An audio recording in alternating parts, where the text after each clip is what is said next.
दोस्तों, उन्नाव जिले के सिविल लाइंस में एक महिला की हत्या हो जाती है और इस महिला की हत्या का वजह जब सामने आता है तो लोगों को हैरान करके रख देता है, जिसमें यह पता चलता है कि बच्चों ने ही अपनी मां का कत्ल कर दिया। हालांकि सौतेले ही सही, लेकिन अवैध संबंध और शादी करने की जिद ने इस वारदात को अंजाम दिया।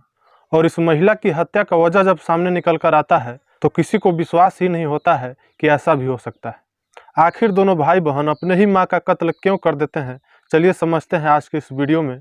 लेकिन उससे पहले आप सभी से एक छोटा सा गुजारिश है कि वीडियो को लाइक कर दें और चैनल को सब्सक्राइब करके बेल आइकन को प्रेस कर दें, ताकि आने वाली कहानियों का नोटिफिकेशन आपको मिलता रहे। नमस्कार दोस्तों, स्वागत है आज की इस कहानी के नए एपिसोड में। दोस्तों, आज की जो सच्ची घटना है यह उन्नाव जिले के सिविल लाइंस क्षेत्र से है। वहीं का रहने वाला एक लड़का होता है जिसका नाम शिवम होता है, जिसका उम्र महज 23 से 24 वर्ष होता है। और उसकी एक बहन होती है जिसका नाम पूजा होता है, वह भी 19-20 वर्ष की होती है। दोस्तों, इन दोनों भाई बहन का एक सौतेली माँ होती है जिसका नाम शशि होता है, जिसका उम्र लगभग 44 से 45 वर्ष होता है। कुछ वर्ष पहले पिताजी की मृत्यु हो जाती है और ये तीन ही लोग घर में रहते हैं और काम धंधा तथा मजदूरी करके अपनी जीविका को चलाते हैं। दोस्तों, सीओ सिटी आशुतोष कुमार बताते हैं कि घटना स्थल पर एक घर में मिले सीसीटीवी कैमरे की फुटेज के अनुसार एक युवक और युवती दोनों बाइक में जाते हुए दिखे थे, जिससे पुलिस सर्विलांस की मदद से उन दोनों तक पहुंच जाती है। दोनों युवक और युवती दिल्ली भागने की फिराक में होते हैं, लेकिन उससे पहले ही पुलिस उन दोनों को दबोच लेती है।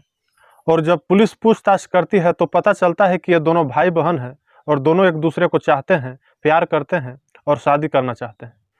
लेकिन इन दोनों की जो सौतेली माँ होती है वो ऐसा नहीं चाहती थी। वो अपनी बेटी का शादी कहीं दूसरे जगह करना चाहती थी। इसलिए अपनी सौतेली माँ को रास्ते से हटाने के लिए दोनों भाई बहन एक योजना बनाते हैं।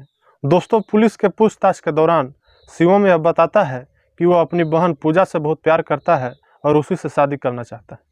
और इसकी जानकारी उसकी सौतेली माँ को होती है, लेकिन फिर भी पूजा की शादी किसी दूसरे गाँव में मनोज नामक युवक से तय कर देती है और वह शादी वहाँ करने के लिए तैयार हो जाती है। लेकिन शिवम नहीं चाहता था कि वह अपनी बहन को दूसरे से शादी करे। वह खुद ही अपनी बहन से शादी करना चाहता था, अर्थात अपनी बहन से ही प्यार कर बैठता है। दोस्तों, पूजा की जो माँ होती है वह 10 दिन पहले ही पूजा की गोद भराई कर देती है। तभी से दोनों भाई बहन माँ को रास्ते से हटाने के लिए योजना बनाना शुरू कर देते हैं।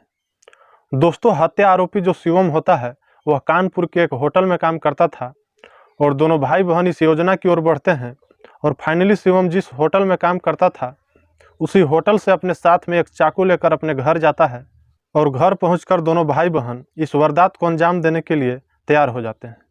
दोस्तों, शिवम की जो सौतेली माँ होती है वह शराब की लती थी, वह शराब भी पीती थी। इसलिए शिवम उस दिन कुछ शराब लेकर तथा मीट लेकर जाता है और मीट बनाकर तथा शराब अपनी माँ को पीने के लिए देता है।